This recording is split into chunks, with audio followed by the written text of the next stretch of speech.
मित्रांनो, आजच्या व्हिडिओमध्ये आपण निवेदनावरून पत्रलेखन कसे करावे हे पाहणार आहोत। त्यासाठी आपण पुढील निवेदन एकदा वाचून घेऊ। विद्यार्थी बुक डेपो 102 विकासनगर गाळा नंबर 2 अहमदनगर। सवलत दिनांक 1 ते 15 नोव्हेंबर। खास आकर्षण कोणत्याही पुस्तकावर 20% सवलत। वेळ सकाळी 10 ते 8, सोमवारी बंद। तर याखाली आपल्याला एक प्रश्न दिलेला आहे की रसिक वाचक या नात्याने स्वतःसाठी पुस्तकांची मागणी करणारे पत्र संबंधित व्यक्तीला लिहा। तर या मागणी पत्राचे उत्तर आपण पुढील प्रमाणे लिहू शकतो।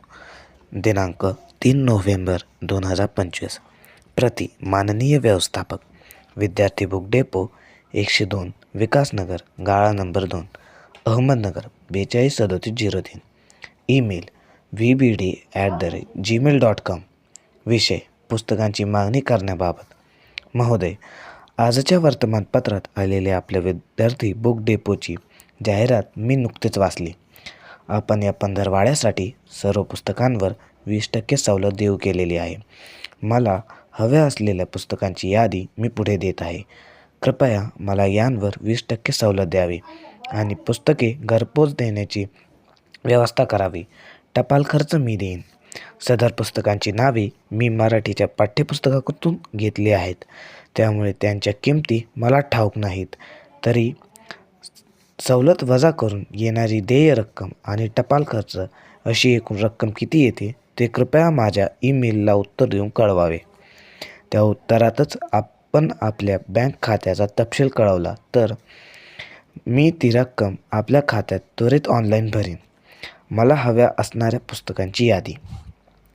ययाती वि. स. खांडेकर, उपेक्षितांचे अंतरंग, श्री म. माटे, ग्रामगीता, संत तुकडोजी महाराज, कळावे आपला नम्र अ. ब. क. 11 शुक्रतारा जवाहरनगर अहमदनगर 423702। Email abc@gmail.com। तर याप्रमाणे आपण हे पत्र लिहू शकतो। हे पत्र जवळजवळ आपल्याला 6 गुणांसाठी विचारले जाते। तर आपण बघू शकतो की यातील सर्व संदर्भ आपण यामध्ये घेतलेला आहे। तुम्ही असंच एक पत्रलेखन लिहू शकता आणि आपल्या उत्तराला 6 पैकी 6 मार्काचे बनवू शकता।